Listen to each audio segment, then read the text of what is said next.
maduración. Ya habíamos visto esta parte que comienza con el mieloblasto. Este mieloblasto va a formar, que son las células progenitoras, va a formar los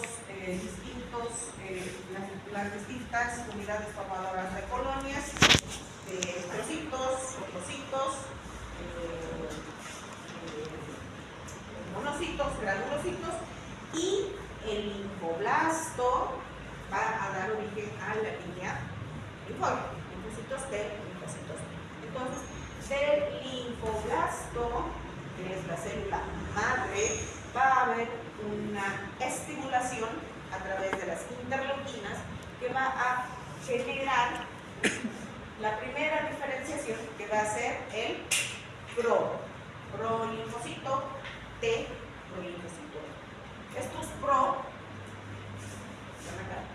van a diferenciarse a pre. ¿Cuál es la diferencia? Que los pro no tienen receptores en su superficie, los pre sí, que son los que van a ir a detectar a los antígenos en su paso de la sangre hacia el órgano linfóide, en el caso de los linfocitos T timo, en el caso de los linfocitos B, al ganglio linfático. Entonces, estos pre van a salir a sangre periférica y van a ir rastreando. Si lo encuentran, pues van a comenzar los linfocitos T a generar anticuerpos. Pero si no, va a llegar hasta el timo y ahí va a madurar.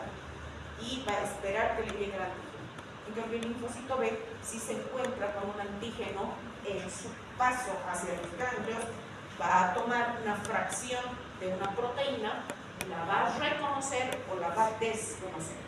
Si la desconoce, le va a hacer un nuevo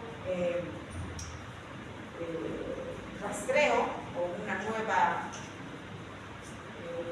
verificación si es proteína perteneciente o es una proteína desconocida. Si es una proteína desconocida, se va a ir inmediatamente al ganglio linfático, va a terminar de especializarse y va a comenzar a generar, a partir de la célula plasmática, el anticuerpo específico para ese antígeno. Otra cosa que les había dicho era que las natural killer están presentes solamente en determinadas circunstancias. Cuando hay una célula que ha sido infectada por un virus y que esta célula está en constante cambio, una mutación, y la va a estimular para generar esa forma de reconocerla, porque esa célula que está contaminada va a generar proteínas de superficie. Entonces, la natural killer va a ir a buscar esas proteínas. Y la otra circunstancia es cuando hay una masa tumoral, entonces cuando hay una célula que ha mutado en su ADN, por lo tanto, es una célula que no va a tener los receptores de superficie que corresponden a las células del propio organismo y va a expresar sus receptores de superficie. Entonces va a venir la natural killer y va a destruir a esa célula tumoral. Entonces, ¿cuánto vive más o menos un linfocito? De entre 10 y 30 días, si es que no se lo utiliza. Pero nosotros estamos en constante utilización de esos linfocitos. ¿Por qué? Porque estamos siempre en contacto con antígenos. Ustedes estornudan y 8 horas están esas gotitas en el ambiente. Entonces uno viene, aspira esas gotitas y esas gotitas tienen antígenos. Entonces sus linfocitos están constantemente rastreando esos antígenos. Estas células plasmáticas tienen núcleos ovoides. Aquí no se ve mucho, están más redonditos, tienen núcleos ovoides, una heterocromatina que está dispuesta en forma de radios, como si fueran estrellas, y a eso se llama rueda de carro. Y obviamente son estas las que van a generar los anticuerpos provenientes de la línea linfóide. Las células plasmáticas normalmente son las que generan anticuerpos, pero cuando la célula plasmática ha mutado, es anormal, va a comenzar a generar anticuerpos en forma exagerada. Hay una hiperproducción de anticuerpos. y estos anticuerpos van a destruir cuánto tejido encuentran o cuánta proteína encuentran a su paso. Entonces, estas son mis células plasmáticas normales y estas son mis células plasmáticas, que en este caso serían mis plasmocitos anómalos. Entonces, ¿qué es lo que producen las plasmáticas? Producen anticuerpos específicos. Las células plasmáticas, anticuerpos anormales, ¿no? Las plasmáticas normales, anticuerpos específicos, y las anormales, anticuerpos anómalos, porque van a comenzar a destruir grandes cantidades de proteínas. Pues nosotros tenemos 5 tipos de anticuerpos que se llaman también inmunoglobulinas. Estos anticuerpos tienen distintas no formas, porque todas tienen la misma estructura, tienen forma de Y, solamente que dependiendo del anticuerpo van a ir a juntarse dos estructuras similares para poder captar con mayor avidez a los distintos antígenos. Ustedes se fijan, la IgM, que es un anticuerpo de respuesta inmediata, tiene la forma de una estrella, y cada una de estas tiene la capacidad de agarrar un antígeno cada una. A diferencia de la inmunoglobulina G, que solo tiene 2 puntos donde puede tener al antígeno. Por eso la inmunoglobulina G es una respuesta tardía. Tenemos aquí al antígeno A o anticuerpo A, que tiene 4 puntos donde puede adherirse a los antígenos. La IG y la IgG son similares a la IG. Entonces, nosotros tenemos muchos tipos de inmunoglobulinas o de proteínas. Estas proteínas o inmunoglobulinas, que es lo mismo, tienen una serie de alteraciones que van de lo normal hasta lo maligno, pasando por una serie de patologías que vamos a ver que son benignas, pero de comportamiento rígido. Entonces acá tenemos a la estructura de una inmunoglobulina, de un anticuerpo gamma-globulina, que es lo mismo. Está constituido por una cadena larga, una cadena pesada y una cadena corta o cadena ligera. Todas tienen. ¿Qué hacen estas inmunoglobulinas, estas proteínas? Van a ir a neutralizar antígenos. Esa es otra. Cadenas, una vez que han cumplido su función, se sueltan, se liberan, se parten si quieren. Entonces, cuando nosotros tenemos estas cadenas sueltas, estas van a pasar a circulación y nosotros la vamos a eliminar por riñón. Es por eso que cuando hay una patología, la primera manifestación es renal. ¿Qué son las gamopatías? Las gamopatías monoclonales se refiere a que hay una desestructuración de la morfología del plasmocito, y esto va a generar una serie de eventos. Uno de ellos es la síntesis de inmunoglobulinas en forma fragmentada, o que se la conoce también con el nombre de una proteína, que es la que yo voy a ir a buscar tanto en suero como en orina. Y estas causan alteraciones clínicas. La principal, anemia, insuficiencia renal. La anemia, ¿por qué? Vamos a ver más adelante que esta desestructuración lo que va a generar es una gran cantidad de citocinas proinflamatorias. Esas son las causantes de la anemia. La insuficiencia renal, porque estas proteínas, principalmente de cadena pesada, van a ir a depositarse en los glomérulos, y esto va a condicionar a que haya un fracaso renal.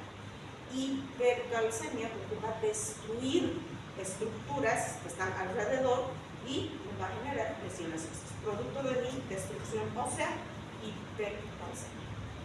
Es la segunda neoplasia hematológica más frecuente después de los linfomas. Entonces les decía, hay una serie de eventos que van a generar patologías.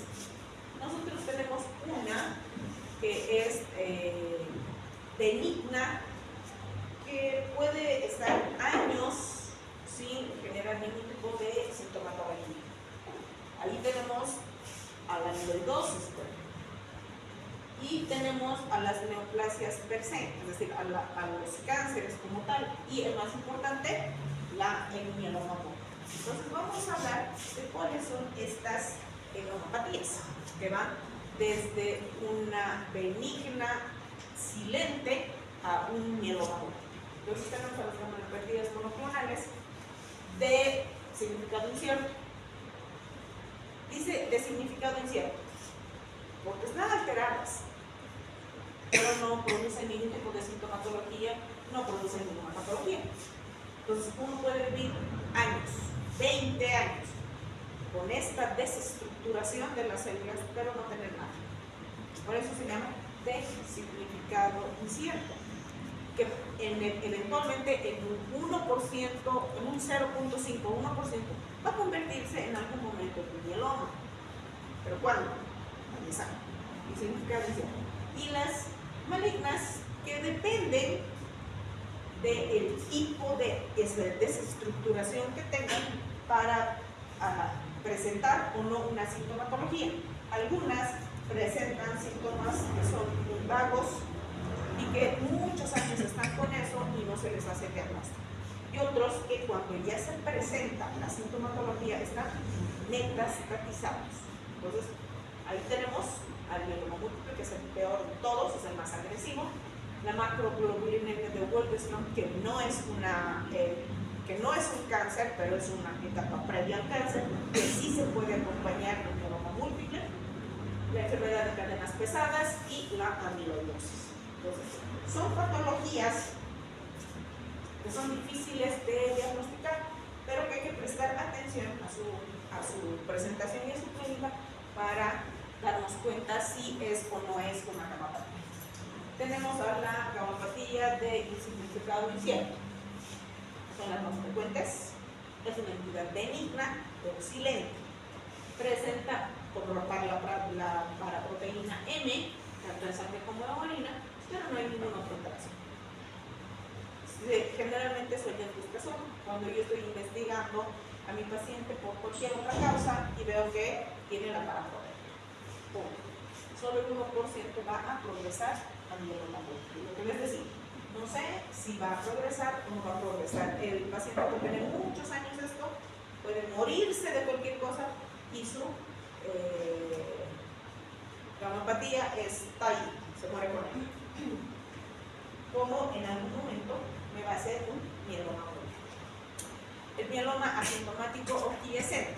Este es una buena cantidad de células tumorales que se encuentran en médula, principalmente donde tienen que estar los rostocitos, en ganglio, pero este se encuentra en médula. Entonces ya llega a médula. Y sus cadenas pesadas o cadenas ligeras de su paraproteína va a aparecer ya en suero, o sangre, o plasma, si ustedes quieren, y en orina. Pero no hay síntomas. Ya hay la alteración, ya están las cadenas circulando, ya están las cadenas eliminándose por riñón. Es una evolución incierta, algunas se comportan como una gamapatía monoclonal benigna y otras tienen alto riesgo de convertirse en una leucemia o en un linfoma. Entonces, ¿dónde se encuentra al medio? En algún momento puede ir a ser un linfoma, en algún momento puede ser un mieloma. Ya estos pacientes hay que controlarlos mucho más estrictamente.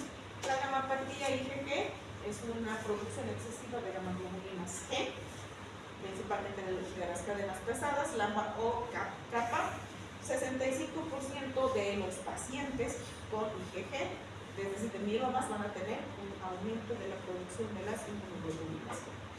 Hay síntomas asociados en el momento del diagnóstico. Entonces, vamos a ver cuáles son esos síntomas más adelante cuando veamos el video. La gamapatía IgA es una gamapatía que corresponde a la segunda más común de todas las gamapatías. También tienen cadenas ligeras y cadenas pesadas, la de kappa. Algunos pueden hacer tumores grandes y otros incluso puede presentarse con una destrucción acelerada. Pero las más de las veces la presentación es extraósea. Y aquí ustedes tienen una gammopatía IgA cutánea. Entonces ustedes analizan eso, ven a ese paciente, lo primero que les viene a la mente es una patología infecciosa o por hongos. Entonces, ¿qué es lo que ustedes hacen con este paciente? Le dan antibióticos, le dan corticoides, le dan antiinflamatorios, le dan cremitas. El paciente nunca muere. Entonces, para ustedes, herida que no cura en 15 días con tratamiento local o sistémico es cáncer, mientras ustedes no lo muestran. Entonces, cuando ustedes vean una lesión así, lo están tratando y no responde, es cáncer. Así de claro.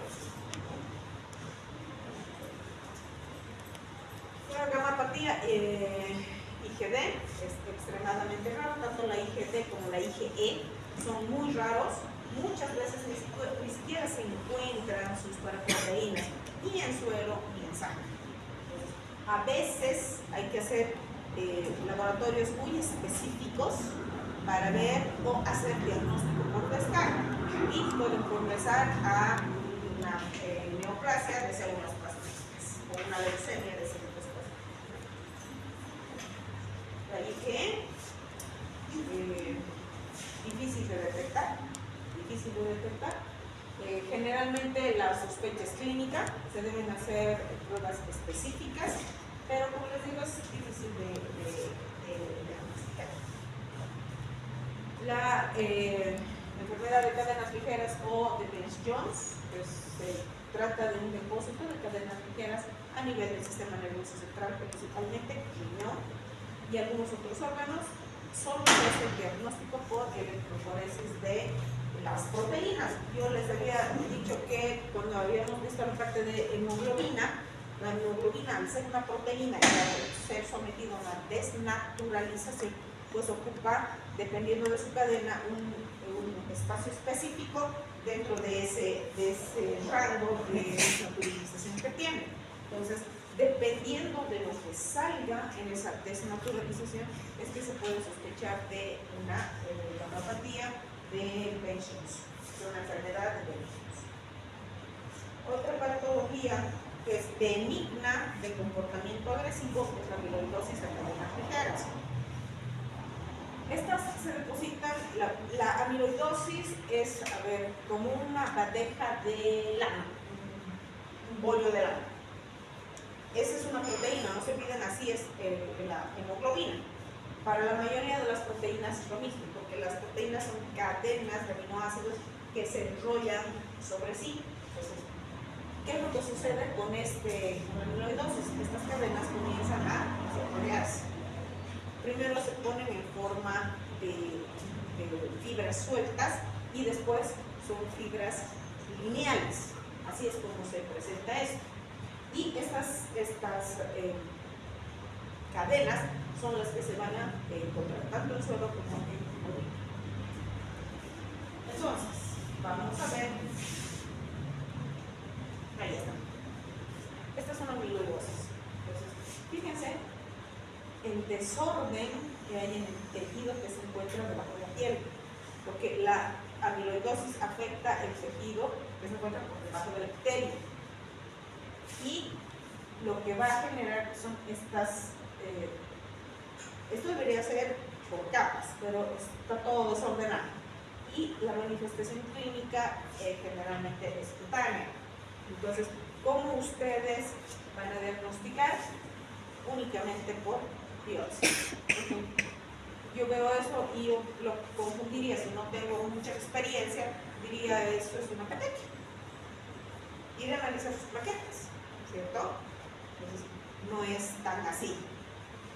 Esta lesión yo tengo que primero hacer un diagnóstico por descarte.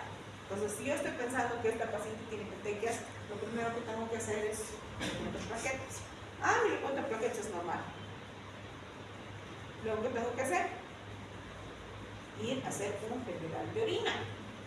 En mi general de orina lo que voy a encontrar son cristales. Si yo encuentro cristales más un reporte de plaquetas normal, lo siguiente que tengo que pensar es que es una patología cutánea. Para eso yo necesito una biopsia. Fíjense aquí, esto pareciera que fue una necrosis. Yo veo eso y diría, probablemente es un paciente diabético. Entonces, ¿qué tengo que hacer? Glicemia. Si mi glicemia es normal y tengo esto, pues tengo que ir a biopsiar. Es la única manera de que yo pueda hacer el diagnóstico. También la amiloidosis puede presentarse, les había dicho, no solamente en el hueso, también puede presentarse en tejidos blandos. Ahí está, en el párpado, aquí está en la parte de las flexuras, en la lengua, y este paciente tiene en esta pequeña respuesta. Entonces, ¿qué es lo que tengo que hacer? Sí, a biopsia. Y mi biopsia me va a mostrar esto, que es el depósito amiloide. Lo que les decía, esa desestructuración, desorganización de las capas proteicas que hay. Entonces, esta es una proteína normal, una proteína plegada. Lo que les decía es como la bandeja de la lana, que va a comenzar a desestructurar, desenrollarse y finalmente va a quedar así, lineal. Entonces, eso es lo que se va a depositar debajo del tejido. ¿Y dónde va a afectar esto? La nefrona. Es una nefrona donde todo ese tejido está desplazando a las células renales, por lo tanto la manifestación va a ser un fracaso renal de inicio.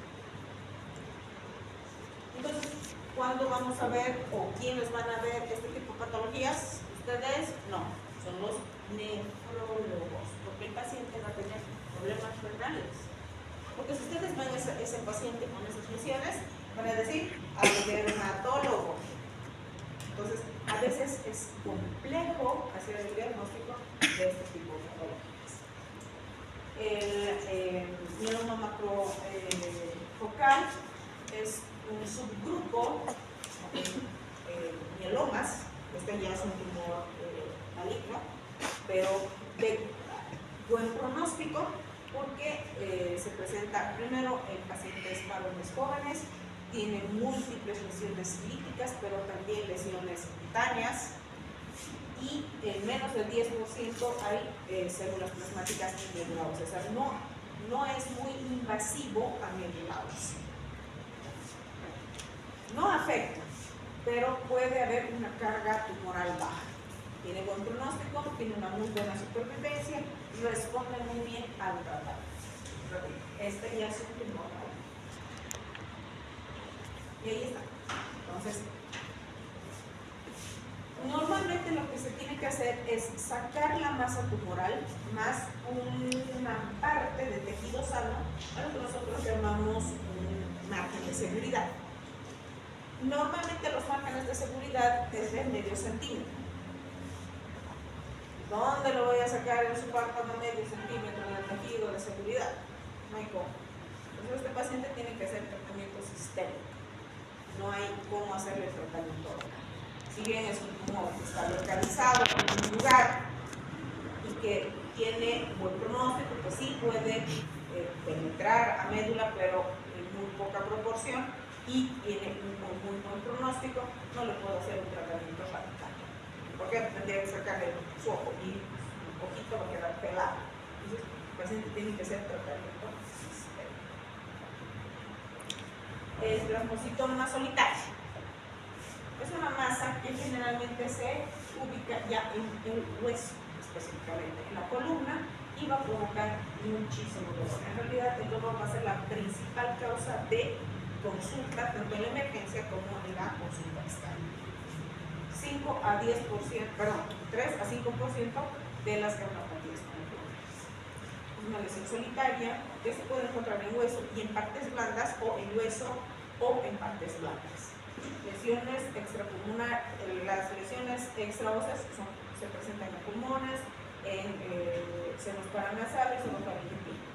Y sí, que vamos a encontrar una discreta elevación de las paraproteínas, pero no se hace así el diagnóstico. El diagnóstico es netamente por patología.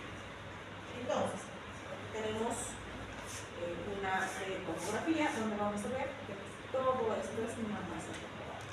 Sí, no está destruyendo hueso, sí hay dolor, pero se saca la masa y se nos da la patología. Y ese paciente tiene que recibir radioterapia local. ¿Por qué? Porque ya es una masa que ha penetrado en el hueso. Muchas veces el diagnóstico de estos tumores es casual. El paciente va a la consulta y dice: me duele mi brazo. ¿Te has golpeado? No, no me he golpeado. ¿Te has lastimado? No, no me lastima. Vamos a ver qué tiene. Sale la radiografía. Si uno no tiene el cuidado de analizar bien lo que sale en la radiografía, puede pasar por alto esta situación. Ya hay lisis del hueso. Fíjense, esta parte de acá está levantada, es como si fuera un chinchón ahí, porque es una guerra que hay entre los osteoblastos y los osteoclastos. Entonces, ni siquiera hay un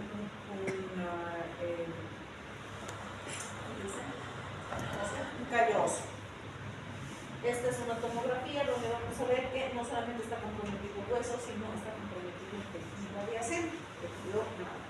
Y que es la resonancia magnética, me analiza cuán comprometido está en estructuras que están alrededor. ¿Quién va a ver esto? No van a ser ustedes, lo va a hacer el traumatólogo, pero ustedes van a recibir al paciente. El paciente les va a decir: tengo mucho dolor. Una radiografía, qué cosa más rara que tiene. Es brazo, hueso, al traumatólogo. Entonces, ojalá tengan la oportunidad de ver en algún momento un paciente de esta naturaleza.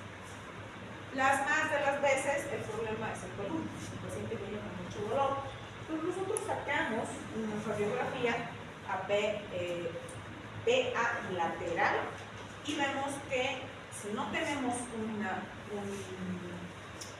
una buena experiencia en ver esto, aquí está el problema, ahí está la lesión, la podemos confundir con, como el intestino está ahí, con una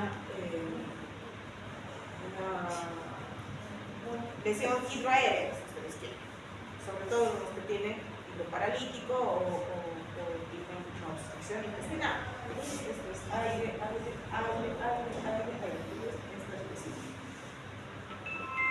Si ustedes tienen una radiografía que no tiene muchos datos, inician tratamiento, generalmente dan antiinflamatorios, dan corticoides, no responde, le piden una tomografía y la tomografía ya muestra la lesión y una resonancia, y les voy a mostrar en más detalle los tejidos que están adyacentes. Entonces ya ustedes van a tener un video un poco más. Estos no lo van a ver ustedes, lo va a ver el neurólogo, porque el dolor de espalda, dolor de columna va al neurólogo. Esto sí, eventualmente van a ver ustedes, ¿no? Este es un solitario que se encuentra en el cuello. Sí, a este se le puede sacar con margen de seguridad.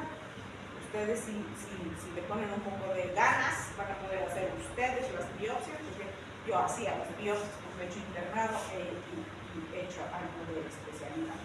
Este también tiene margen de seguridad. Este es el que no tiene margen de seguridad, porque está en el cartílago, y el cartílago no tiene dónde darle margen de seguridad, tendría que sacarle la mitad de la oreja. Entonces, depende de dónde esté ubicada la lesión, depende de las características de la lesión para darle como un tratamiento definitivo o un tratamiento sistémico. Las más de las veces les dije, hay solitarias que son extra óseos. Acá tenemos el pulmón, por ejemplo. Acá tenemos el sistema nervioso central. Son plasmocitomas que no sabemos si van a progresar a un meloma o no. Pueden tenerlo años. No escuecen, no duelen, no arden, no nada. Años. Y de la noche a la mañana hacer un mieloma. O no hacer el mieloma. Es un plasmocitoma que no se va a diseminar y generalmente va a invadir algunos otros tejidos, en el caso de los pulmones, por ejemplo, senos paranasales, por ejemplo.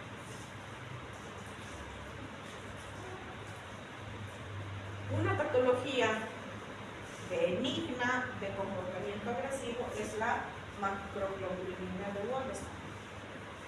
Representa el 5% de todas las hemopatías. Hay una proliferación de linfocitos B, no de células plasmáticas, linfocitos B, que sí van a infiltrar la médula y otros órganos linfoides como el vaso y el hígado principalmente. Y hasta sí van a secretar grandes cantidades de inmunoglobulina. Se denomina también un linfoma linfoplasmocitario. Lo que les decía, es un punto en la que va a haber un abanico de patologías que no van a ser ni una ni otra. Hay que tratarlos como una, pero su patología dice que es otra. Aquí estamos con el linfoma linfoplasmocitario. Curso crónico, evolución lenta, asintomático, que puede estar N cantidad de años ahí, sin molestar, sin nada, pero en algún momento puede ser un linfoma. ¿Cuáles son los síntomas más importantes? Los mismos que el linfoma. Pérdida de peso, pérdida de apetito, sudoración profusa, que son los síntomas B, que vemos en los linfomas. Presencia de grandes cantidades de inmunoglobulina, principalmente la proteína M, que van a hacer que esta sangre sea espesa, tener una viscosidad aumentada. Por lo tanto, vamos a tener diátesis hemorrágica, es decir, el paciente va a tener sangrado y además va a tener una disminución de la producción de plaquetas porque ya va a infiltrar la médula y va a desplazar a los intracelulares para su proliferación. Adenopatías, hepatoesplenomegalia, que les he dicho, invaden órganos linfáticos. Su diagnóstico, una no puedo pedir las paraproteínas porque existen muchas patologías que cursan con un aumento de la paraproteína M, paraproteína G, paraproteína D. Entonces, no me hace el diagnóstico. Lo que me hace el diagnóstico es la biopsia. Cuando invade el sistema nervioso central, ya voy a tener la típica clínica neurológica. Cefalea, vértigo, convulsiones, confusiones, dolencia, etc. Cuando ha invadido la retina, voy a tener trastornos de la visión. Y en algunos pacientes incluso voy a encontrar insuficiencia renal. Ahí tienen ustedes a la mano. Lóbulo en el medio o esto. Si yo veo esto, yo digo espírele. ¿Qué me va a pasar por la cabeza que es la enfermedad de Waldenström? Entonces, ¿qué es lo que yo tengo que hacer? Diagnósticos por descarte. Si yo estoy pensando que es un piedra, ¿qué le tengo que pedir? Glicemia. Ah, es normal su glicemia. Pero ¿por qué estás así? Puede ser un hongo. Vamos a dar tratamiento con cremitas, con fluconazol oral y qué sé yo. No responde. Entonces, ¿qué tengo que hacer? Y aquí, por ejemplo, igual parece una enfermedad cutánea, una lesión infecciosa cutánea. Le voy a dar antibióticos, le voy a dar cremitas y no voy a obtener ninguna respuesta a mi tratamiento. Entonces, ¿qué tengo que hacer? Biopsia. Y la cereza del pastel, el melanoma, que esta es una clase maligna, terriblemente agresiva, una porquería que no responde a los tratamientos. Grandes cantidades de inmunoglobulinas que me van a destruir todos los tejidos que están alrededor. Es el segundo cáncer hematológico después de los linfomas. Entonces, ¿cómo voy a encontrar a mi paciente? Apolillado por dentro, porque hay una destrucción lítica espeluznante. Se crea. Y las que están ocasionando estas son estas células plasmáticas. ¿Cuál es su fisiopatología? Esto se debe a que esta patología, les decía, es un proceso inflamatorio de larga data. Por lo tanto, genera grandes cantidades de citocinas. Estas citocinas son las que van a hacer que se inhiban los osteoblastos y comiencen a hiperactivar a los osteoclastos. Por lo tanto, hay destrucción ósea, pero no hay reparación. Cuando ustedes se rompen el huesito, ¿por que se cayeron, qué sé yo. A la semana, a los 15 días, estos ya tienen un callo óseo. Estos pacientes no pueden hacer eso porque sus osteoclastos están sobrepasando su actividad y están impidiendo que los osteoblastos, que son los que reparan el hueso, funcionen. Por lo tanto, va a haber una destrucción acelerada del hueso. Entonces, va a penetrar la médula, destruyendo fragmentos del hueso. Por eso ese hueso se ve como apolillado. Múltiples anticuerpos que van a destruir los tejidos. Su presentación clínica, las más de las veces es en columna. El paciente viene por dolor de columna en alguna parte de su columna, donde más se presenta, también en costillas, en cráneo, pelvis, fémur, clavícula y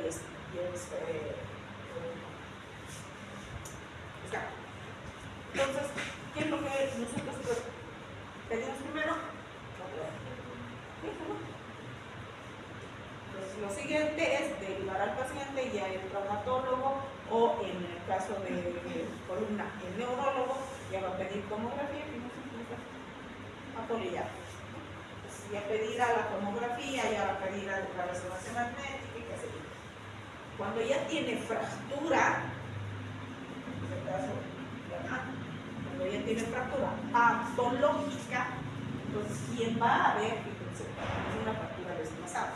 Cuando ya tiene fractura, entra a quirófano, abre el traumatólogo y ve un desastre de hueso y toma una muestra. Una vez que tiene el reporte de patología, el paciente es derivado a hemato-oncología.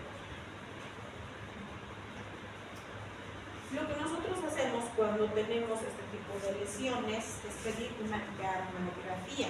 Esta gammagrafía tiene la particularidad de ser un isótopo radioactivo que se le da al paciente, que va a chupar el tumor y que cuando se exponga al aparato, que es una tomografía, solamente me va a marcar esos puntos donde está el elemento radioactivo. Y para nosotros es un diagnóstico, es decir, un mecanismo de diagnóstico muy eficiente, porque no es como una tomografía o una resonancia que solamente me va a mostrar una parte de la estructura, me va a mostrar todo el cuerpo. ¿Dónde está? Fíjense, aquí está en columna, aquí está en la pelvis, incluso aquí está en la vejiga, está aquí en clavícula, en omóplato, hasta incluso en el sistema nervioso. Para nosotros la gammagrafía es el estudio de extensión más eficiente. ¿Cuáles son las manifestaciones clínicas? Si no hay hueso, si el huesito está roto o está carcomido, es el dolor. En el 80% de los casos, el dolor es la principal causa de consulta. Y además, no se olviden que el dolor es la principal causa de hospitalización del paciente. Entonces, es lo más frecuente. Vamos a encontrar hipercalcemia en el 30% de los pacientes. Por lógica razón, si su hueso se está rompiendo, todo el calcio que debería estar en el hueso pasa a plasma. Entonces, se encuentra tanto en plasma como, es decir, hay un aumento de su concentración en plasma. Fracturas patológicas, como ya les decía, de columna, incluso del brazo. Cuando es de columna ya va el paciente a tener problemas neurológicos, dependiendo de la vértebra que se rompa, para ver la sintomatología neurológica de ese segmento de la mente. Y ahí tenemos la fractura desplazada, lo que va a condicionar a que el traumatólogo venga, vea esto, entre el quirófano y le saque una biopsia. Básicamente esto para que vean cómo penetra dentro de los cuerpos vertebrales del cuerpo. ¿Cuál es la parte más importante que nos compete a nosotros? Analizar un hemograma. El 50% de los pacientes va a tener una anemia moderada y una pequeña porción, 25, que no es pequeña, bastante importante, una anemia severa. ¿Qué es lo que yo voy a buscar en un paciente con una anemia? Les había dicho, una anemia, aunque sea leve, hay que estudiar. ¿A qué se debe la anemia de estos pacientes? A la gran cantidad de interleuquinas generadas por el proceso inflamatorio de la garapa, factor de necrosis tumoral, interleuquina 1, interleuquina 6, interleuquina 8. Más encima, esto va asociado a una progresión hacia la médula, compromiso de la médula, por lo tanto no va a haber la diferenciación y maduración de las otras líneas celulares. Más encima, va a haber un déficit tanto de vitamina B12 como de ácido fólico que no se va a aprovechar, por lo tanto no va a haber maduración. Síntomas: astemia, anorexia, pérdida de peso. Los pacientes que pierden peso tienen que investigar. Pacientes que tienen una anemia leve, moderada o severa tienen que ser investigados. Otras manifestaciones: insuficiencia renal. ¿Por qué? Porque las cadenas, las proteínas se eliminan por vía renal y se depositan en los cuerpos. Entonces, esa es la causa de una de las manifestaciones clínicas. Esta paraproteína, que se llama proteína de Benioff, se va a ir a acumular en los túbulos. Entonces, ¿qué cosa vamos a encontrar? Una especie de cristales en la orina. Hay hipercalcemia, hiperglicemia, deshidratación, infecciones a repetición, principalmente urinarias. Muchas veces el paciente ya tiene el antecedente de una amiloidosis o puede encontrarse ya metástasis hacia el médula ósea. La principal causa de muerte de estos pacientes es por infecciones a repetición. Entran 2, 3, 4 y 5 veces al hospital por procesos infecciosos. Si no es pulmón, es riñón, si no es cutáneo o algún tipo de infección que obliga al paciente a ser hospitalizado. Y estos pacientes, al ser inmunocomprometidos, van a tener infecciones sobreregadas de oportunistas, principalmente del herpes zóster y las enfermedades de Crohn, las enfermedades fúngicas. El paciente que tiene O2 es inmunocomprometido. Árbol de PRS. Tenemos nosotros otros exámenes complementarios, por ejemplo, el proteinograma, que puede haber presencia de las proteínas en suero o en orina. Y dependiendo de la clínica, dependiendo del compromiso del paciente, en un 60% son IgGs, en 30% IgA, y IgE y IgD es menos de 2%. Por eso les decía, IgD e IgE son patologías que nosotros hacemos diagnóstico por descarte. El resto tiene cadenas pesadas o cadenas ligeras de Johnson, y su diagnóstico es por electroforesis de proteínas. Entonces, ahí volvemos a lo que les explicaba de la hemoglobina. Nosotros tenemos un pico que es de la hemoglobina normal, el pico A, luego tengo el alfa 1, alfa 2, beta 1, beta 2 y el gamma, que esas son mis cadenas. Entonces, normalmente mi gamma tiene un pico plano. Cuando yo veo el pico alto, es una gamapatía mononuclear. Me dice que es una gamapatía, pero no me dice qué tipo de gamapatía. Entonces yo tengo que ir a buscar mis inmunoglobulinas. Gamapatía mononuclear. Eso es un miedo.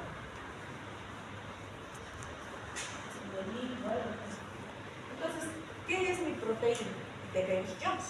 Mi proteína se llama así porque el señor Henry Bailey-Jones es el primero en detectar estas cadenas en orina. Y estas cadenas pueden ser lambda o pueden ser gamma. Y se eliminan en grandes cantidades cuando estamos frente a un tumor. Entonces, ¿qué es lo que hacen? En orina se ven estos cristales. Estas son las cadenas o las proteínas, las cadenas ligeras y pesadas de las proteínas. Entonces, fíjense que un general de orina nos puede dar muchas luces de lo que está pasando con el paciente. ¿Y cuándo vamos a hacer este procedimiento? Cuando el paciente tiene que fracaso renal.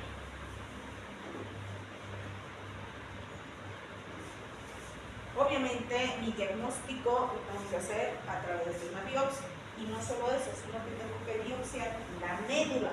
¿Por qué? Porque tengo que ver si hay infiltración. El 80% de los casos en el momento del diagnóstico ya hay infiltración tumoral de médula ósea. Entonces, esto a mí me va a orientar al pronóstico del paciente. Si mi paciente tiene toda la clínica, pero su biopsia de médula es negativa, tiene un pronóstico. Pero si ya está comprometida, ya no hay donde perderse. Eso no está bien. Entonces, ahí están mis plasmocitos, donde yo voy a ver esos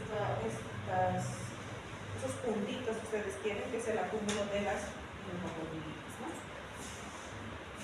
Eso es lo que se busca en una biopsia. Ahí están. Estos son los plasmocitos con esos puntos. Estos son cortes un poco más lejanos. Hay otros parámetros que también me van a servir a mí para determinar el pronóstico. La creatinina, por ejemplo, está por encima de 2, de 3, mientras más elevada la creatinina, peor pronóstico tiene el paciente. La hipercalcemia, que se presenta en el 25% de los pacientes, por la destrucción de la masa ósea. Tengo hiperglicemia, producto de la lisis de las células. Mi LDH está elevada, mi beta-2 microglobulina es otro marcador tumoral que es de mal pronóstico. Mientras más elevado mi beta-2, peor pronóstico. La hipolinominemia también es otro factor de mal pronóstico en estos pacientes. No lo van a ver ustedes, pero tienen que saber que existen criterios de diagnóstico, ¿no? Entonces, ¿cómo voy a o cuándo voy a sospechar yo de un paciente con mieloma? Primero, dolor. Eso es lo primero. Un dolor que no cede con el tratamiento. Segundo, en mis laboratorios, una hemoglobina que tiene 2 desviaciones estándar por debajo de la basal. Si mi paciente maneja 12 de hemoglobina y tiene 10, ya tengo que sospechar. La hipercalcemia. No tiene por qué tener hipercalcemia un paciente, salvo condiciones específicas, pero con dolor óseo, más anemia y más hipercalcemia, yo tengo que sospechar. Lesiones líticas, por obvias razones. El paciente que tiene una lesión lítica, tengo que imaginarme que es un mieloma, mientras yo no demuestre la cosa. Mi creatinina por encima de 2 miligramos de cilitro, una hiperviscosidad sanguínea, paciente que haya tenido antecedente o tenga antecedente de una amiloidosis, y las infecciones bacterianas recurrentes. Eso es lo que les decía, que muchas veces estos pacientes están 2, 3, 4 veces al año internados. Entonces, paciente que tiene más de 2 episodios, hay que sospechar de una neoplasia.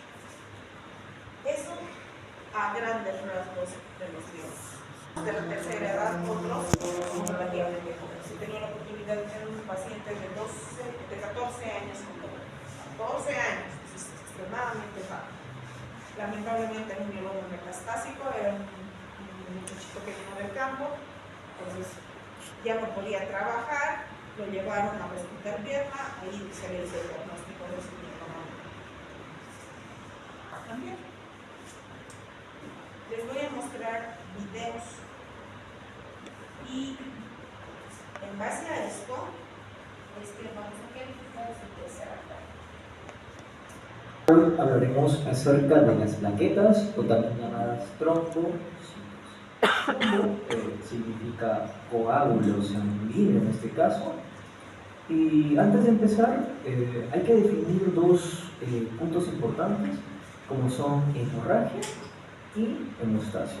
A ver, hemorragia básicamente es la salida de la sangre del sistema circulatorio, el cual está conformado por venas, arterias o capilares. La salida forzosa producto de una herida, un golpe o un pinchazo.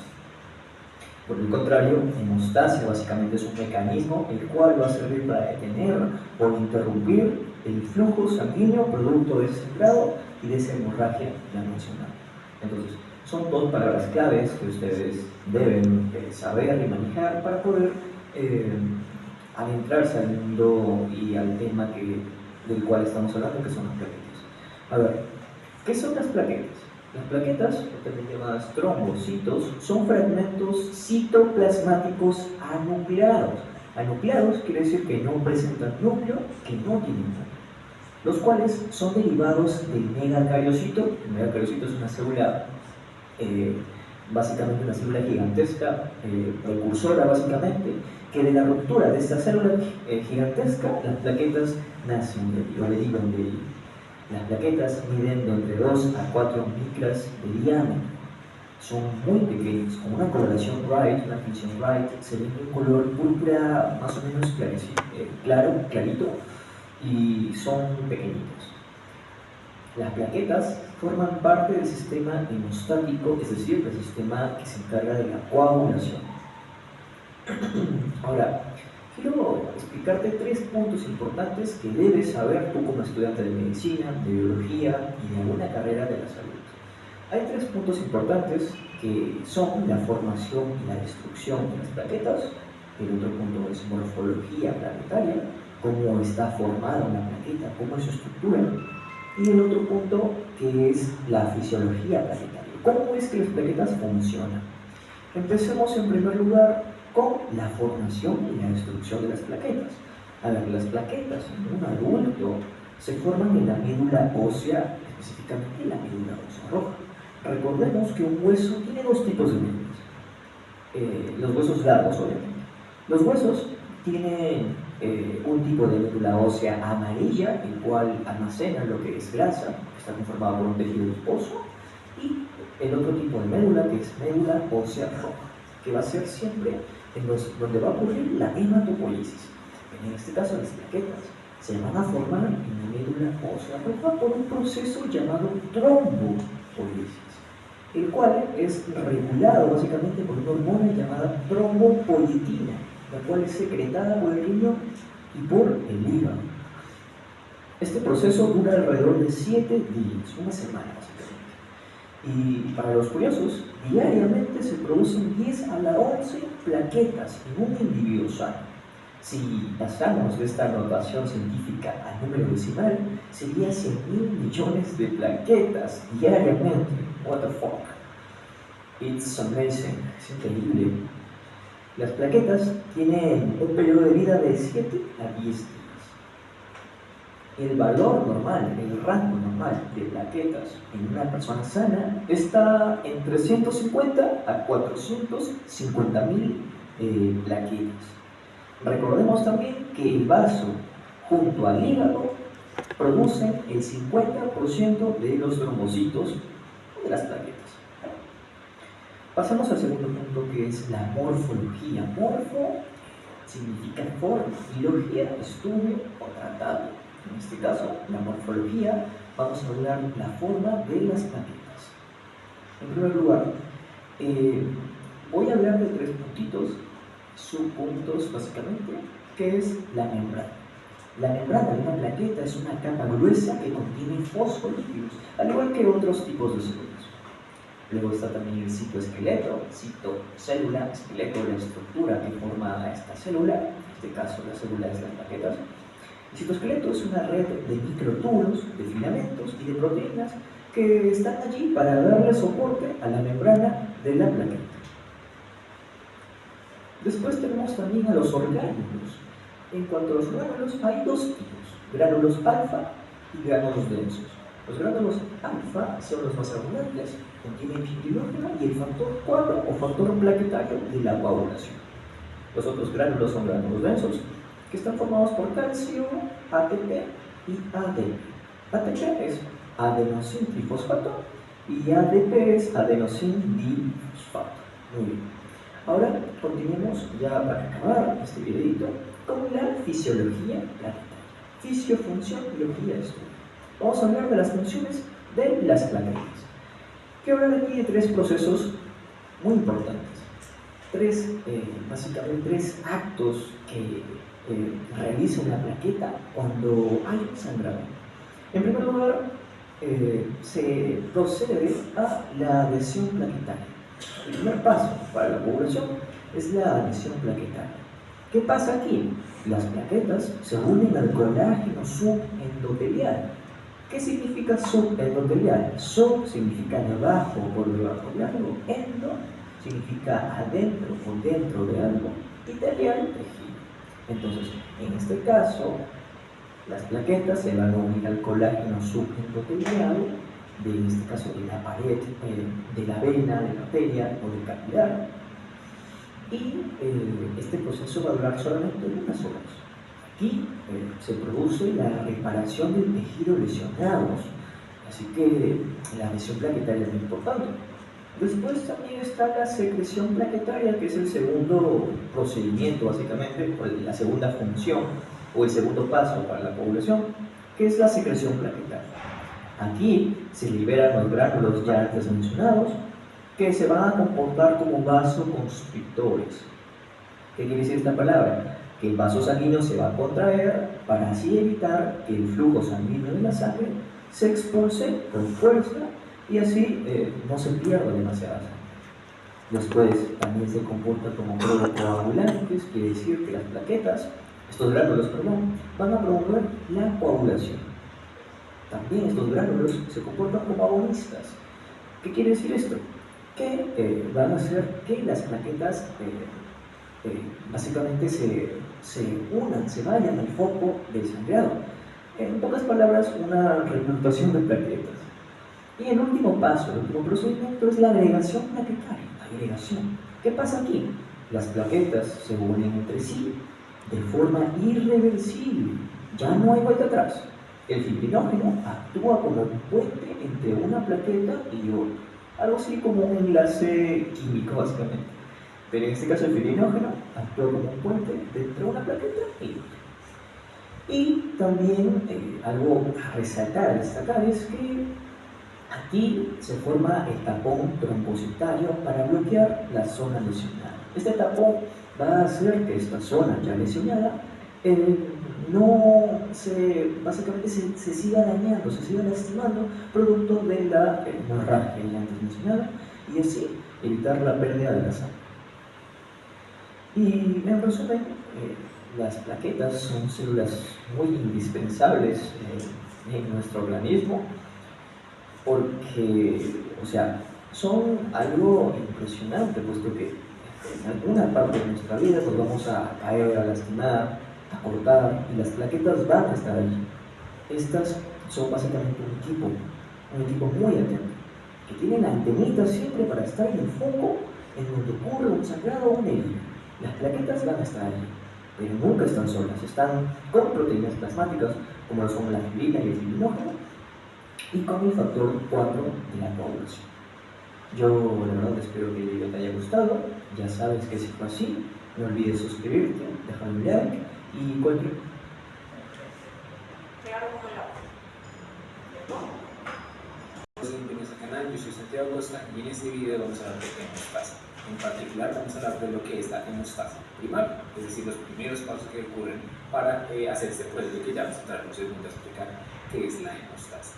En particular vamos a hablar de 5 puntos clave, la importancia de esto, porque lo debemos saber, su definición, solo también un poquito la etimología aquí, el contexto y el proceso, es decir, esto exactamente cómo se lleva a cabo, que eso es frecuentemente lo que sale en los exámenes, la correlación clínica, que esto sale en exámenes más avanzados, como exámenes de residencia, y pues es importante para la vida, y después al final unas preguntas de repaso. ¿Listo? Acuérdense que tenemos en la descripción unas instantes de tiempo que nos pueden llevar directamente a cada uno de estos momentos del video en el caso que estén interesados en hacer eso. ¿Listo? Pero por ahora vamos a comenzar hablando de la importancia de entender ese tema. Y la importancia de entender ese tema, ya sea en la medicina o como muchas otras prácticas, es una práctica que funciona con principios que van construyendo uno sobre el otro. Entonces, si yo eventualmente quiero aprender cosas como, no sé, cómo funciona la aspirina, cuáles son sus eventos adversos, quiero entender algunas enfermedades, como por ejemplo el síndrome de Bernard-Soulier, que es una enfermedad de las plaquetas, Lo primero que yo tengo que entender es lo que le da el suelo a este tipo de edificios para que estén bien. ¿Listo? Si yo no tengo el suelo claro, si no tengo las bases claras, entender esto se va a volver mucho más difícil y voy a recurrir a memoria. Todos ustedes probablemente saben eso. Hay algunas personas que les cuesta mucho intentar entender estos temas porque los entienden a punta de memoria y no a punta de deducción. Y si uno invierte las cosas, uno primero le dedica bastante tiempo a entender eso, entender los cimientos, la fisiología de las cosas, este tipo de elementos, algunos obviamente se van a tener cosas de memoria, pero se van a volver más que todo de deducción, aprender un par de cositas, recordarlas y el resto deducir y la lógica. Entonces, hoy vamos a dedicarnos precisamente a esto, a construir los cimientos, a hablar de exactamente esto cómo ocurre. Entonces, para hacer eso, lo primero que hay que hacer es definir qué carajos es hemostasia. Entonces, yo siempre les recomiendo a los estudiantes de medicina que cada vez que aprenden un nuevo término, búsquense por 2 segundos y busquen exactamente la etimología de las palabras. La etimología es de dónde vienen las palabras, porque eso ayuda a que aprendan a deducir y que cuando les llegan más palabras sepan hacerlo. Lo siguiente, pues sepan tener el proceso como mucho más refinado. Entonces, con la hemostasia es sencillo, la palabra se compone de dos. Está la parte de hemo, que hemo significa literalmente sangre, y está la parte de estasia, que estasia significa detener o parar. ¿Listo? Entonces, este término sale de que antes, cuando veían que alguien comenzaba a sangrar, había algo que pasaba que hacía que uno pues parara de sangrar. ¿Listo? Hay un proceso que hace que esto suceda, y eso es hemostasia. Todos los procesos que llevan a que esto suceda. ¿Sí? Ustedes van a entender ahora exactamente cómo es que los procesos llegan a darse. Y para eso les quiero dar un poquito de contexto. Les quiero mostrarles un brochazo inicial grande de qué es lo que está sucediendo y después nos vamos a enfocar y hacer como zoom ya en los procesos más particulares. Pero para comenzar, pues aquí tenemos nuestro vaso sanguíneo, dice que ahí tiene la sangre de manera pues dentro del lumen del vaso. Y recordemos que una de las cosas puntuales o más importantes de esto es que los vasos sanguíneos están compuestos por capas y la capa más interna es lo que llamamos el endotelio. Esto de aquí viene siendo el endotelio, una capa epitelial, ¿cierto? Y ese endotelio tiene afuera de él una capa subendotelial, donde hay colágeno y otras proteínas presentes. Entonces, lo que sucede es que yo tengo, pues como el insulto inicial va a hacer que esa pared vascular se rompa y por ahí comienza a salir la sangre. Entonces el cuerpo va a reaccionar de diferentes maneras, va a generar una serie de procesos para evitar precisamente que la sangre siga saliendo. Y el primer proceso que ellos van a hacer es que va a hacer que el vaso pase a estar de un calibre así grande por el que puede pasar un montón de sangre a un calibre mucho más pequeño. ¿Listo? Este es simplemente como una exageración para que ustedes vean, pero más o menos eso sería lo que está pasando. Simple y pura paso de construcción. ¿Listo? Eso no hace que no esté el defecto ahí, efectivamente el defecto está, solamente que ahora está pasando menos sangre por adentro y por lo tanto está perdiendo menos sangre también hacia afuera. Entonces, eso viene siendo, lo vamos a poner aquí, nuestro primer paso, que es la vasoconstricción. ¿Listo? En unos segundos ya les voy a explicar exactamente la vasoconstricción, cómo se hace. Entonces, ese es nuestro primer paso. Nuestro segundo paso es que nosotros, por ejemplo, después de vasoconstricción, hay que reparar esto. Es como si yo tuviera un barco, se le está entrando el agua, tengo que ponerle un tapón, un parche, y tengo que hacerlo relativamente rápido. Entonces, para hacer eso, tenemos aquí nuestro vaso, ya está construido, tiene aquí un endotelio, ¿cierto? Y que tiene aquí su otro. Lo primero que yo quiero hacer es ponerle unas plaquetas. Y las plaquetas las vamos a poner esto. ¿Listo? Entonces voy a poner unas células que andan rondando por ahí, son las plaquetas, las voy a agrupar y eso va a generar como ese primer tapón. Hagan de cuenta como cuando uno tiene un barco y se le está entrando el agua y le pone cinta. Eso va a correr el problema momentáneamente, no de manera perfecta, pero va a ser una solución lo suficientemente buena en el momento agudo. Y después lo que yo quiero hacer es reforzar esa cinta con un material un poquitico más duro, y es exactamente lo que voy a hacer. Después, aquí, de nuevo, mi pared, con sus capas, el hueco, aquí le tengo las plaquetas, aquí le pongo plaquetas, pero ahora lo que le voy a hacer es poner una malla de lo que se llama la fibrina, que vamos a poner en este color. Y esa maltodextrina viene siendo como un súper pegante, súper pegante que hace que eso resista mucho más. Nosotros de manera arbitraria dividimos la hemostasia en lo que les dije, primaria y secundaria. El segundo proceso, que son las plaquetas, y este tercer proceso, que son como tal la fibrina, es toda la hemostasia. De aquí hacia allá es hemostasia primaria, de aquí hacia acá es hemostasia secundaria. ¿Listo? En este proceso nos vamos a enfocar en el siguiente video, y en este video en particular vamos a hablar de esta primera parte, la parte vascular y la parte plaquetaria. ¿Listo? Entonces, para hacer eso, simplemente lo que voy a hacer es, si ustedes ya entendieron eso, como es un proceso así, un brochaje general, lo que ahora hay que entender es los detalles. Uno siempre que está en medicina, porque la gente me preguntando, y realmente lo que dice el dicho, el diablo está en los detalles, es cierto. Eso es lo que ustedes les va a salir en los exámenes. Esto es lo que ustedes van a ver en la clínica, por lo que le van a preguntar en rondas médicas, lo que van a hacer en sus exámenes de residencia. Es decir, realmente la gente quiere que ustedes entiendan no solo esto, porque eso es importante, sino también que entiendan los detalles. Entonces vamos a entrar un poquito más en detalles. Entonces, el primer detalle que debería ser obvio, que ustedes deberían preguntarse es, ok, exactamente cómo ocurre este proceso de vasoconstricción, qué es lo que sucede. Y lo que sucede es lo siguiente: si ustedes se fijan, aquí tenemos un vaso que perdió su permeabilidad, que perdió su estructuralidad, ¿sí?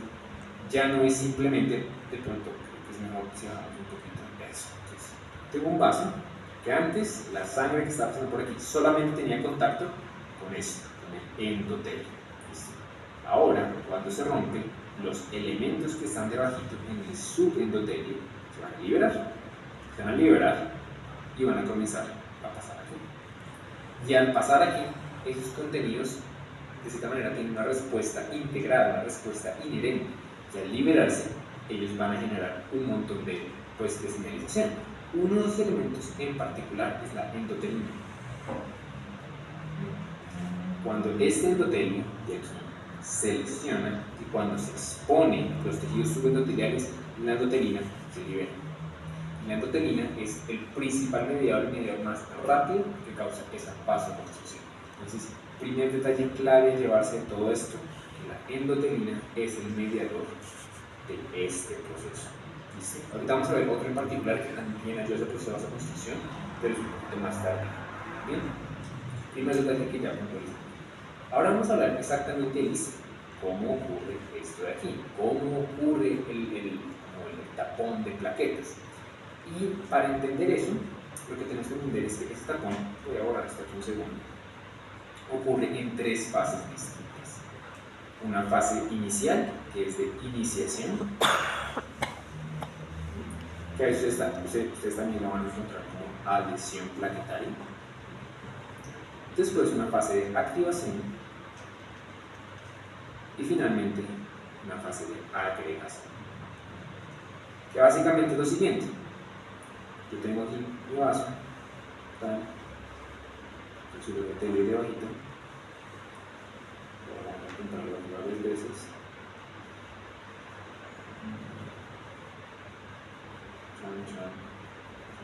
Listo. Entonces lo que va a suceder al principio es simple y llanamente que las plaquetas llegan y se pegan aquí. Se pegan y ya, pum, se pegan. Después, estas plaquetas lo que van a hacer es van a comenzar a liberar unos factores, vamos a puntualizar, que van a llamar más plaquetas. Las plaquetas en la fase de activación se van a activar, y al activarse las plaquetas por aquí, las plaquetas que están llegando al sitio, van a comenzar a cambiar de forma, una forma un poco más grande, elongada, capaz como de llenar más espacio. ¿Listo? Y no solo eso, sino que van a comenzar a secretar más y más moléculas para llamar más y más plaquetas. ¿Listo? Y para que ellas también como que vayan volviéndose más, como que cambien su estructura para ser más capaces de ocluir ese sitio. Y ya en la fase final de agregación, todas las plaquetas que están proteínas van a generar un tapón sumamente fuerte, ¿listo?, para prevenir que la sangre se salga. De nuevo, esto no es perfecto, pero es una solución bastante buena en el corto plazo. Entonces, ahora veamos exactamente estas fases de iniciación o adhesión, activación y agregación. Se dan dónde están los detalles o cuáles son los mediadores que realmente aquí. Para eso les está esta gráfica de aquí. ¿Listo? Entonces, esta gráfica de aquí, de nuevo, básicamente nos dice lo mismo. Aquí tengo el endotelio, que es esta capa de aquí como anaranjada, y esto de aquí es el subendotelio, con todos los componentes del subendotelio, como el colágeno. Entonces, ¿qué es lo que sucede? En la fase de iniciación, las plaquetas que iban andando por ahí, que usualmente se chocaban con el endotelio, se chocaban con el endotelio, pero no pasaba absolutamente nada porque ese endotelio no tenía receptores que hicieran que se pegara. El subendotelio sí. Entonces, voy a hacer un poquito eso aquí. Estas plaquetas que andaban por ahí volando, al exponerse al subendotelio, ellas van a encontrar moléculas a las cuales se pueden pegar en ese subendotelio. Ellas se pueden pegar de dos formas, realmente. La primera forma es directamente al colágeno. Entonces, ustedes ven aquí, estas son las fibras de colágeno. Entonces, ellas pueden, eso no está mostrando en la gráfica, pero ellas pueden llegar y pegarse aquí directamente al colágeno a través de un receptor que se llama la glicoproteína 1A, 2A. Entonces, esa es nuestra primera proteína importante, glicoproteína 1A, 2A. Con esa glicoproteína, las plaquetas se van a pegar directamente al colágeno del subendotelio que está expuesto. La segunda molécula importante aquí es la que nos está mostrando acá. La glicoproteína, ya no 1A, sino 1B. Esta glicoproteína 1B también se va a pegar al subendotelio, pero a través o utilizando como un intermediador. ¿Listo? Ese intermediador es otra proteína que va andando por la sangre que se llama factor de von Willebrand. De una vez les aclaro, esa nomenclatura que ustedes van a encontrar así de factor de yo no sé quién, o factor de Hagemann, o factor de Stuart. Factor, cada vez que nosotros hablamos del factor, realmente es un nombre que le decimos a las proteínas. Y ya, yo no sé por qué se inventaron eso, pero les dicen así. Cada vez que ustedes escuchen factor, es una proteína. ¿Qué hace esa proteína? Bueno, toca averiguarlo, pero es una proteína. Entonces, este se llama, y usualmente tiene un nombre, factor de von Willebrand. Von Willebrand pues, es el señor que lo escribió, es el científico que lo escribió. ¿Listo? Entonces, el factor de von Willebrand lo que hace es que el neuronal va por ahí, por la sangre, va viajando, y cuando él encuentra un pedazo de colágeno, también se le pega. De inmediato. Entonces, ustedes aquí están listos. Todos estos son fragmentos que iban solubles en el plasma de von Willebrand, que una vez encuentran un poquito de colágeno, ¡pam!, se le pega. ¿Listo? Y ya una vez pegados ellos, ahí se les puede pegar esta glicoproteína, la glicoproteína 1. Bien, ahí se pega la glicoproteína y eso hace el resultado final de que las plaquetas se adhieran. Tiene un nombre de primera fase de adhesión. Una vez se adhieren, al activarse estos receptores, o sea, estos receptores pegarse a su ligando en particular, va a hacer que la plaqueta comience a activarse y comience a secretar moléculas. ¿Listo? Entonces, las plaquetas, como ustedes deben saber, tienen dos tipos de gránulos, los gránulos densos y los gránulos alfa. Eso por ahora no me importa. Lo que me importa es que ustedes entiendan que esos gránulos tienen moléculas. Y al ocurrir estas uniones entre ligando y receptor, esas moléculas van a comenzar a liberarse. ¿Listo? Hay unas 4 moléculas que me importa que ustedes entiendan. La primera de ellas es el ADP, el segundo es el calcio, y la tercera es el factor activador de plaquetas. ¿Listo? Y todas estas moléculas van a ser bastante importantes, pero en la que me quiero centrar realmente es en esta, en el ADP. Porque el ADP va a ser realmente la molécula clave aquí para que todas las demás plaquetas que van viajando por ahí se activen a su vez. Entonces, ¿cómo va a hacer esto? El ADP llega y se va a pegar a su receptor, como el receptor de ADP. Ojo, ese receptor también recibe el nombre, y es un nombre que ustedes van a escuchar bastante en la clínica, del receptor P2Y2. Esto es tremendamente importante, ya les cuento en unos minutos por qué es tan importante. El receptor P2Y2. Al pegarse ese receptor P2Y2, va a generar una cascada de segundos mensajeros que van a terminar generando el cambio conformacional y por lo tanto la activación de un receptor que se llama el receptor o la glicoproteína 2B3A. ¿Listo? La glicoproteína 2B3A está aquí. Esta va a ser clave cuando hablemos de la agregación plaquetaria. Ese realmente es el receptor clave de la agregación plaquetaria. ¿Listo? Entonces, por ahora, tengo un poquito de zoom y tener en cuenta eso. Lo otro que va a ser resultado de activar este receptor de ADP es que se aumenta la expresión de esta enzima, la COX o la ciclooxigenasa. La ciclooxigenasa lo que va a hacer es metabolizar un fosfolípido de membrana, que es el ácido araquidónico, a un producto que se llama tromboxano 2. Y el tromboxano 2 va a ser liberado. ¿Listo? Entonces, en resumen, lo que está sucediendo es las plaquetas que se pegaron al subendotelio liberan un montón de factores. El más importante de ellos, ADP. Ese se pega al P2Y12 en una cascada intracelular que activa la glicoproteína 2B3A y la enzima COX para producir el tromboxano 2.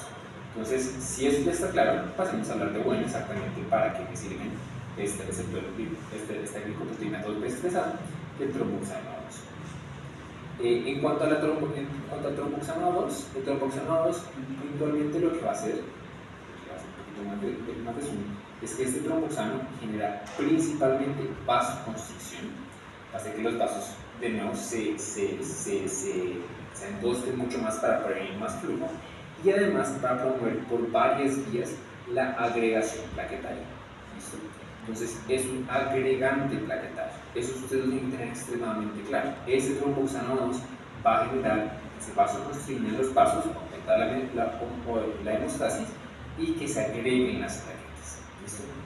Ahora bien, la agregación plaquetaria como tal se da o es el resultado de que las plaquetas se van uniendo una con la otra a través del receptor. Entonces más o menos lo que ocurre es esto, y aquí estoy agarrando sumamente bonito.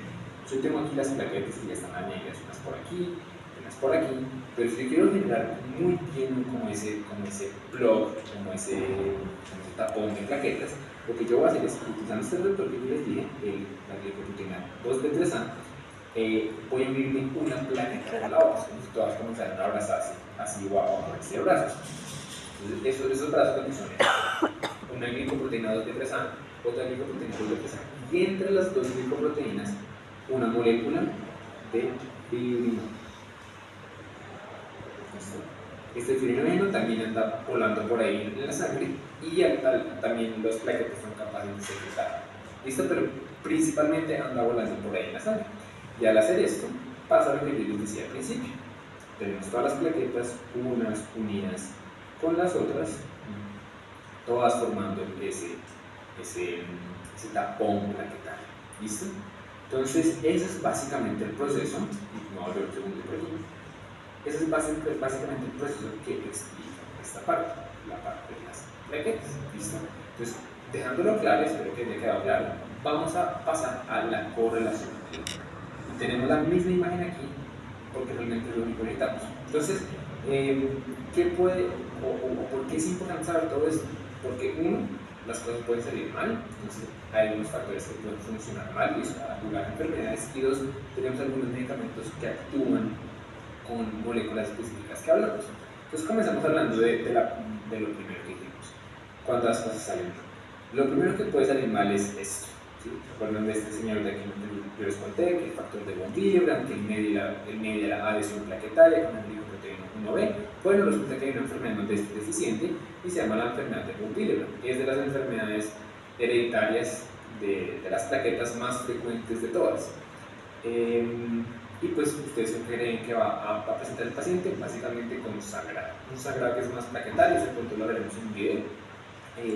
Pero sí, y es el resultado de que las plaquetas no se pueden adherir de una manera adecuada y por lo tanto pues el paciente cada vez que se esté dañando su vasculatura no va a poder generar ese plug plaquetario lo suficientemente bien. ¿Listo?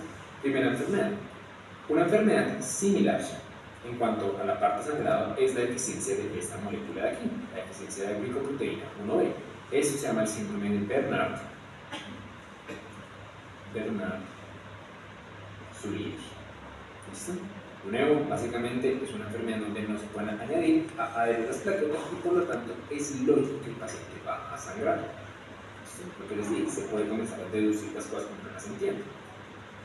Tenemos aquí nuestro siguiente escenario. Entonces, yo les dije que aprenderse este receptor que mediaba la activación plaquetaria es muy importante porque tenemos unos medicamentos que son los inhibidores del receptor P2Y12 que pueden bloquear. Esos ustedes los van a escuchar en la clínica como el Lopidogrel, como el Ticagrelor, para Sucre, bueno, hay un montón. Y estos medicamentos, como ustedes pueden imaginarse, lo que van a hacer es agregar al paciente, prevenir que las plaquetas se formen y se usan en condiciones donde hay predisposición a generar trombos. ¿Listo? Entonces, esa es la razón por la que estos medicamentos funcionan, porque bloquean un paso fundamental en la producción de las plaquetas. Un evento adverso del uso de estos medicamentos es que el paciente sangre más de lo normal, o que pueda sangrar de una manera desmesurada o que no se controle adecuadamente en caso de un accidente. ¿Listo? Entonces, ahí está la parte del P2Y2. También tenemos los medicamentos que bloquean la glicoproteína 2B3A, se llama el Apiximab. Hay otros, pero el Apiximab es el más importante de ellos. Y el último y probablemente el más frecuente de todos, el que bloquea esta enzima de aquí y por lo tanto tumba la producción de tromboxanos, que como ustedes deben saber es la aspirina. ¿Listo?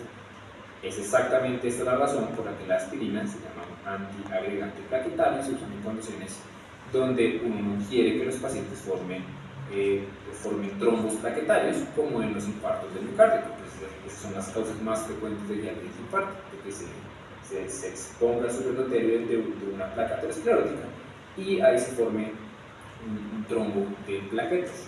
¿Listo? Entonces, esas tienen siendo nuestras correlaciones clínicas más importantes. Ahora sí, con eso claro, pasamos a nuestras preguntas de la fase. La fase, ¿cuál es la sustancia que promueve la vasoconstricción inicial? Entonces, si ustedes quieren darle pausa a estas preguntas para responderlas, pueden hacerlo, yo voy respondiendo una por una. Entonces, acordémonos, la sustancia de la vasoconstricción inicial es la endotelina.